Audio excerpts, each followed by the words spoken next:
What's going on there, YouTube, and welcome back to another comic book video. This is the channel where we sit down and cover different comic book stories from different comic book companies.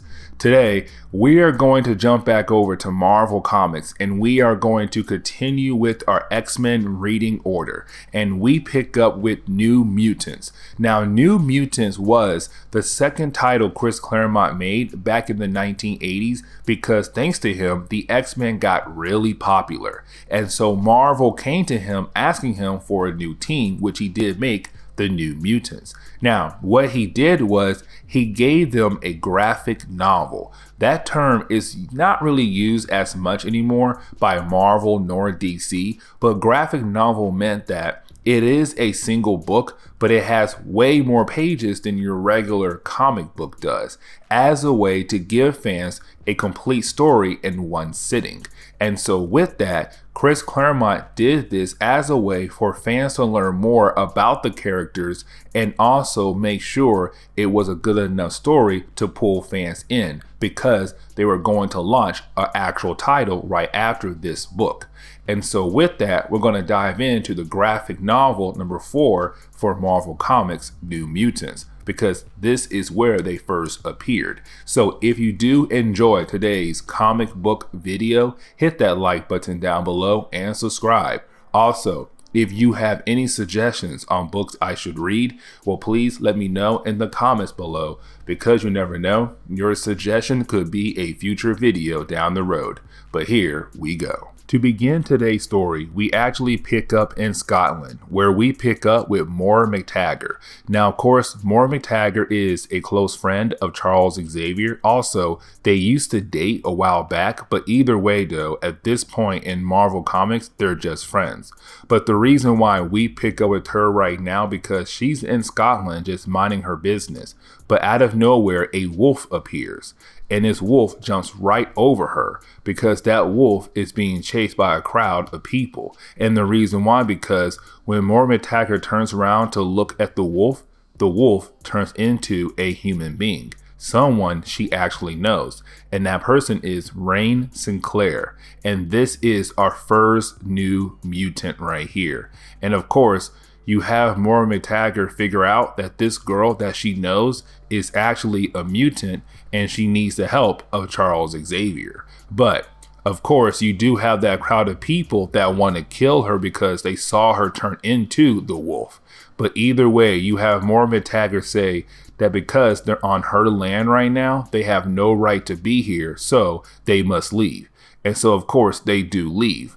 But you do have Moira MacTaggert take her over to Charles Xavier. Now this is where we actually jump over to Brazil, where we pick up with a character known as Roberto da Costa. This is a character who's a fan favorite because he's known as Sunspot in current comics.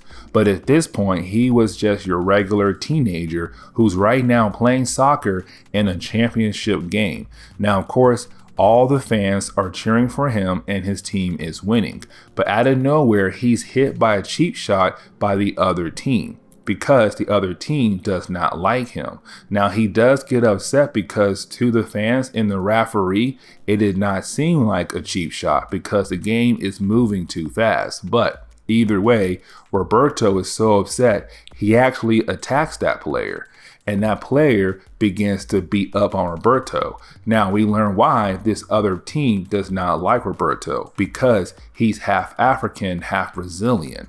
And so of course, some racism right here. But that is when his powers activate and he becomes the Sunspot character we all know and love. The thing is, his powers are based around solar radiation absorption, meaning that he is able to absorb solar radiation to give him different kinds of powers. Now at this point in Marvel Comics, the only power he has right now is enhanced strength. And so now he has super strength and he's able to throw that character away. But because his powers basically turned on right here in front of all these fans freak out and they leave. But then we see that someone is watching him through a camera lens. And of course, they want to capture him and kill him. Now we do jump over to Kentucky, where we pick up with Samuel Guthrie, this teenager who has to go work at the mines. And the reason why, because his father died. And with his father's death, he has to help his mom take care of bills, his siblings, and get food on the table. But either way though, on his first day in the mines, that is the moment where a cave-in happens.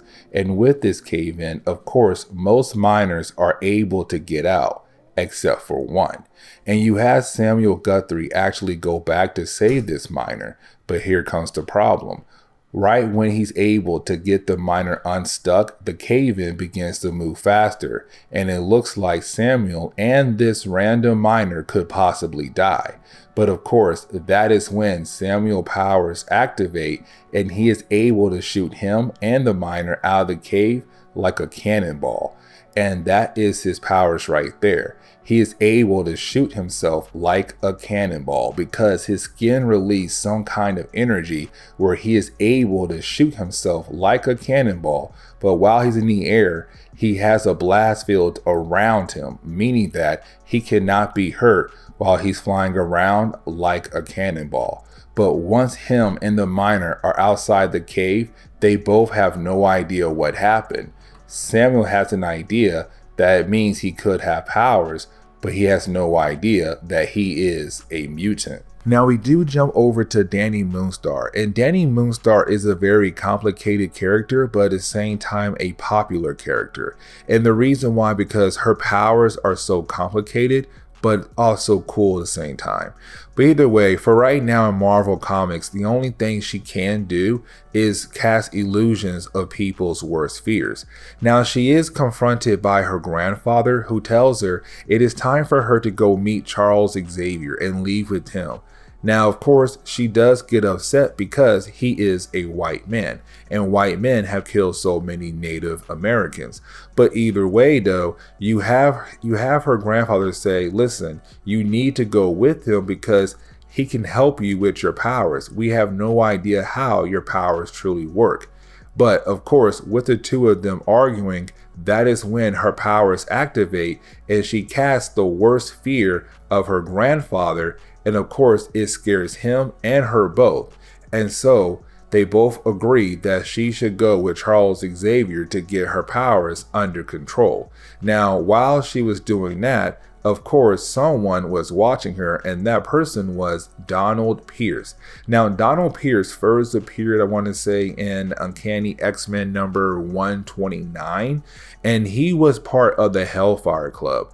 Now, the Hellfire Club is really just a group of people who want to use mutants as a way to make more money. But Donald Pierce actually hates mutants. And so right now, he is going to use the funds from the Hellfire Club as a way to get rid of these new mutants, but also Charles Xavier. Now, when Dani Moonstar wakes back up, she realized something is wrong. Something is wrong with her grandfather, except when she finds her grandfather, well, he is dead. And it seems like his worst fears came to life. He was killed by robots, it seems. And so now she's really upset because someone killed her grandfather, and the only thing she wants is to get revenge. Now, we actually jump over to Charles Xavier, Moira McTaggart, and Rahne Sinclair, as right now they're all studying a character known as Karma. Now, Karma first appeared in Marvel's Team Up number 100, where Spider-Man teamed up with the Fantastic Four. Remember, we first heard of Karma in our last video because Reed actually told Moira McTaggart to tell Charles Xavier about Karma because he felt like Charles would be the best option to actually help Karma out. But either way, we learned that Karma has the ability to take over other people's bodies but still use hers at the same time. We actually see her do that right now by taking over the body of Moira McTaggart and using her body and Moira's at the same time, which is kind of cool to see. Now, once they are done studying Karma, this leads into a conversation between Moira McTaggart and Charles Xavier, because Moira McTaggart believes that Charles Xavier should help these girls out, Rahne Sinclair and Karma. But at this point in Marvel Comics, Charles Xavier is just depressed because While this is going on, the X-Men are still out in space fighting against the Brood. And the problem is, Charles has no idea what happened to his X-Men. They just disappeared just like that. And so far, no one has been able to find them. It has been weeks. And so for Charles Xavier, he's kind of like, I can't do this again. I cannot take in a group of children, teach them how to use their powers, and then they could all possibly die just like that. I just can't do it. But you have Moira McTaggart tell him, you have to. These kids need you. These kids need someone who can actually help them. Plus, I'm here as well to help you to help them. And so after a while, you do have Charles agree to help out Rahne, Sinclair, and Karma. But at the same time, that is the moment he gets a letter from Dani Moonstar's grandfather saying that he is ready to pass on his daughter, or granddaughter, sorry. But we can tell that this letter was written way before he had died. Now, once they get there, of course, that is when they find out that Dani Moonstar's grandfather has died. And so with that, of course, that is the moment you have Dani Moonstar powers activate one more time, and she takes the worst fears of Karma's and casts an illusion. And I want to say that when it comes to Karma, she lived through the Vietnam War. And so right now she's kind of reliving a moment of the Vietnam War. But that is when you have Charles realize that Dani is actually in trouble. She's being chased down by some men in robot suits. And so you have all three girls work together as a way to get rid of those guys in suits. But of course, that is the moment you have Charles Xavier decide to read the mind of one of the guys who just tried to kill Dani Moonstar. And he finds out that they work for Donald Pierce. And Donald Pierce's goal is to kill all mutants across the world. And right now, Donald Pierce, has two more targets. Of course, we know it's the boys, Roberto and Sam. And so you have Charles say, we must split up and save those last two boys before Donald Pierce is able to get them. And so Charles Xavier sent Moira McTaggart, Karma, and Dani Moonstar to go get Roberto before Donald Pierce can grab him. Now, when the girls arrive at their hotel, the police arrive to actually arrest them. And the reason why, because Moira McTaggart called the police earlier. But because she called the police thought she had something to do with what happened the day before, because someone actually tried to kidnap Roberto but failed. But they were able to kidnap his girlfriend, Juliet. And so right now the police think that Moira McTaggart, Dani, and Karma must have some kind of connection with the people from yesterday. But either way, you have Dani Moonstar and Karma being able to get away while Moira McTaggart keeps the police busy so that those two girls can go ahead and find Roberto. Now, we do see the two ladies being able to find Roberto, and they see him right now going to a random warehouse. Now, the reason why, because he is going to meet up with some random men. Now, these men actually work for Donald Pierce, but their outfits should look very familiar to you because we saw them back in our Hellfire Club storyline. Now, these two guys actually did appear in that storyline, and they were badly beaten by Wolverine. And so right now they have some cyborg parts implanted in their bodies because Wolverine did a number on them. But either way though, we come to find out these two guys are the ones who tried to kidnap Roberto the day before but failed. And because they failed, they grabbed Juliet as a way to make Roberto come out of hiding, which it did work. He is there. Now he is hoping that if he goes with them or let them kill him, they'll let Juliet go. Of course, bad guys don't work like that. But luckily for Roberto, Karma and Dani Moonstar do appear to actually help out to fight against these guys. Now this does lead into a big battle, but here comes the problem. In the crossfire, Juliet was shot and killed. And so for Roberto, he just lost his girlfriend. And so just like Dani Moonstar, who lost her grandfather, Roberto wants revenge against Donald Pierce, which he will soon get down the road. Now we do learn that Charles Xavier and Rahne Sinclair went by themselves to go get Sam, except while the two characters are in their vehicle riding through the forest, they do get hit by something, and of course that something is Cannonball, and we learn that he's now working for Donald Pierce. Now of course we now know Donald Pierce is actually using Sam as a way to gather up other mutants, and then he'll kill Sam later on. But either way, Sam is doing this as a way to give his family extra money. He has no idea that Donald Pierce is actually evil. But either way though, with Sam hitting Charles Xavier's vehicle, it did send Rahne Sinclair flying out the vehicle into the forest, where she then turned into a wolf. And at least Charles Xavier by himself. And so you actually have Sam and other henchmen of Donald Pierce being able to grab Charles to take him hostage and take him back to Donald Pierce. And for Rahne Sinclair, she must now find a way to go save her new teacher. It does not take long for Rahne Sinclair to actually find out where Charles Xavier is being hiding at, and also using her abilities as a way to get on the roof to look into the room that he's being held in. Of course, we come to find out Donald Pierce has a machine as a way to make sure that Charles cannot use his psychic powers on Donald Pierce.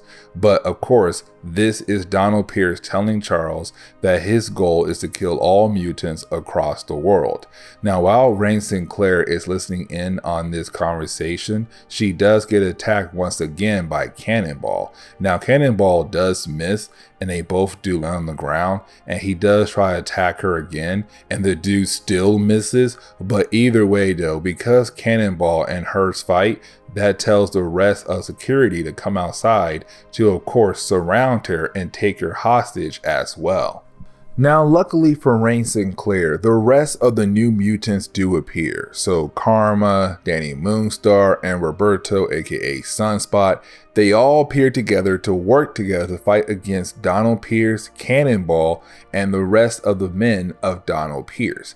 Now, while the battle is going on, a lot of things do happen. Like for example, you do have Rahne Sinclair do get injured, but of course she does fight through the injury as a way to unlock Charles Xavier so that he can use his mind to go ahead and knock out Donald Pierce, or really mind control Donald Pierce to make everyone stop. But with that, the battle is won by the New Mutants, and Donald Pierce is taken away by the Hellfire Club to let the Hellfire Club actually deal with him, because again, he betrayed what they stand for. But you do have the rest of the New Mutants and Charles Xavier actually leave to go back home to the X Mansion. Now, while they leave, Sam does not join them, because to most of the New Mutants, Sam was a bad guy. He actually helped Donald Pierce kill his own kind. And so they cannot forgive him, even though he was tricked by Donald Pierce. And once everyone gets back to the X Mansion, that is the moment where you have Charles Xavier give them all their new outfits that they are going to be trained in for the next few months. Now for Charles Xavier, he's actually hoping that these group of kids will not become his next X-Men, because still the last X-Men team are missing, and to Charles Xavier, they're dead. And so he wants these kids just to be kids, not to be heroes, just learn how to control their powers. But right before the book ends, that is when the doorbell rings and Sam appears. Of course, Sam being Cannonball, who was just working for Donald Pierce. And the rest of the group is confused on why Sam is here. And it's Charles saying, you must forgive people and let them try to be good. And of course, he's letting Sam join the New Mutants. And that is how the book ends on that note. That is how we got our first appearance of the New Mutants. But with that being said, I do hope you enjoyed today's comic book video. And if you do, hit that like button down below and subscribe. Also, if you have any suggestions on books I should read, well, please let me know in the comments below, because you never know, your suggestion could be a future video down the road. But I do hope you enjoy.